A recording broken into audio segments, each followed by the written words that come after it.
సెంట్లు ఇంటి స్థలము ఇంటి స్థలము ఫార్ములా అని చెప్పి ఆ ఫార్ములాలో రాష్ట్రంలో ఉన్నటువంటి పేదలందరికీ గ్రామీణ ప్రాంతాల్లో 3 సెంట్లు, పట్టణ ప్రాంతాల్లో 2 సెంట్లు ఇంటి స్థలం ఇస్తామని చెప్పి ప్రకటించారు. 9 మాసాలు పూర్తి అవుతా ఉన్నా ఇంతవరకు దానిపైన అతి గతి లేనటువంటి స్థితి కళ్ల ముందు కనిపిస్తా ఉంది. నిన్న అసెంబ్లీ సాక్షిగా దీనికి సంబంధించినటువంటి బడ్జెట్ కేటాయించడంలో ఈ ప్రభుత్వం వైఫల్యం చెందింది. అందుకనే కమ్యూనిస్టు పార్టీ నాయకత్వం ముఖ్యమంత్రి గారిని ప్రత్యక్షంగా కలిసి ఇళ్ల స్థలాల కోసము, అదేవిధంగా ఇళ్లు కట్టించడానికి పేదలకు 10,000 కోట్ల రూపాయలు డబ్బులు కేటాయించమని చెప్పి డిమాండ్ చేశాం. కానీ చంద్రబాబు నాయుడు గారు ఎన్నికల కంటే ముందు మేము అధికారంలోకి వస్తే మా కూటమి ప్రభుత్వం ఇంటి నిర్మాణం కోసం 4 లక్షల రూపాయలు ఇస్తామని చెప్పి వాగ్దానం చేశారు. కానీ ఈరోజు తీరా చూస్తే 4 లక్షలు కాకుండా ఎస్సీలకు వచ్చేసి 70,000, ఎస్టీలకు వచ్చేసి 1,00,000 రూపాయలు, బీసీలకు 50,000 రూపాయలు మాత్రమే డబ్బులు ఇస్తాం.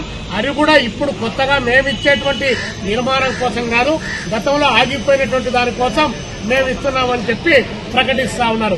గతంలో జగన్మోహన్ రెడ్డి గారు అధికారంలో ఉన్నప్పుడు 1,80,000 రూపాయలు ఇస్తేనే అది కొండల్లో, గుట్టల్లో, వాగుల్లో, వంకల్లో ఎక్కడ పడితే అక్కడ నివాసయోగ్యంగానటువంటి ప్రాంతాల్లో ఇంటి స్థలాలు ఇచ్చారని చెప్పి మీరే మాట్లాడారు. అవి ఇల్లు ఉండడానికి కాదని చెప్పారు.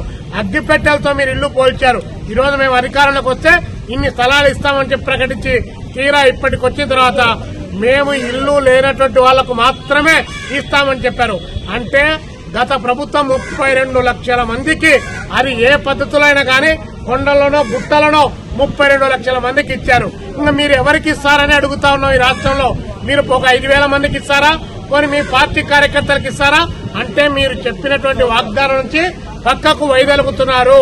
ఇది సరైనటువంటిది కాదు. గ్రామీణ ప్రాంతాల్లో ఉన్నటువంటి పేదలకు 3 సెంట్లు ఇవ్వడం ద్వారా వాళ్ళు ఇంటిని కట్టుకోవడమే కాకుండా ఆ ఇంటి చుట్టూ వారి జీవనోపాధికి సంబంధించినటువంటి పశువులను, ఆవులను, మేకలను మేపుకోవడానికి కూడా పనికొస్తుంది, వాటి కట్టుకోవడానికని. అదేవిధంగా పట్టణ ప్రాంతాల్లో 2 సెంట్లు ఇస్తే నివాసం ఉంటుందని చెప్తే ఈరోజు 30 సంవత్సరాల కాలంగా ఇళ్ల స్థలాలు ఇస్తామని చెప్పారు.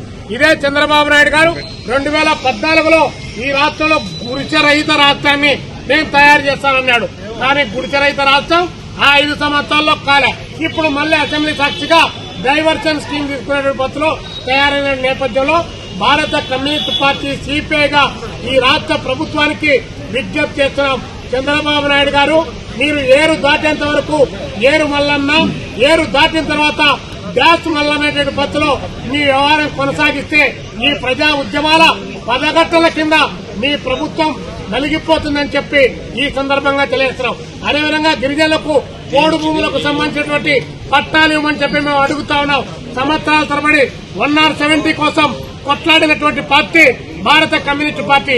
కానీ పోడు భూములు గిరిజనులు కొండల్లో, వాగుల్లో ఉండి వాళ్ళు అక్కడ కొండను చదువు చేసుకుని పండించుకుంటుంటే దానికి కూడా పట్టాలు ఇవ్వకపోతే ఇంతకంటే దుర్మార్గం ఏముందని చెప్పేసి గ్రామీణ ప్రాంతాల్లో ఇళ్ల స్థలాలతో పాటు 5 లక్షల రూపాయల ఆర్థిక సాయంతో పాటు పోడు భూములకు పట్టాలతో పాటు ఎస్సీల పేరుతో మైనారిటీల పేరుతో భూములు ఇచ్చారు. కానీ వాళ్ళ చేతిలో భూములు లేకుండా భూ రాబందులు వచ్చి వారి పట్టాలను వారి స్వాధీనం చేసుకుని వారు వ్యవసాయాలు చేసుకున్నటువంటి నేపథ్యంలో ఆ భూములు వారికి దక్కేంత వరకు కూడా మా పోరాటాన్ని ఆపమని చెప్పి ఈ సందర్భంగా ముఖ్యమంత్రి గారికి విజ్ఞప్తి చేస్తూ మా డిమాండ్లు పరిష్కారం చేయాలని చెప్పి ప్రజలంతా వేలాది మంది అప్లికేషన్లు పే చేసుకుని ఇల్లు లేనట్టు వాళ్ళు వచ్చినటువంటి నేపథ్యంలో కలెక్టర్ గారికి వీటిని అందజేయబోతా ఉన్నాం.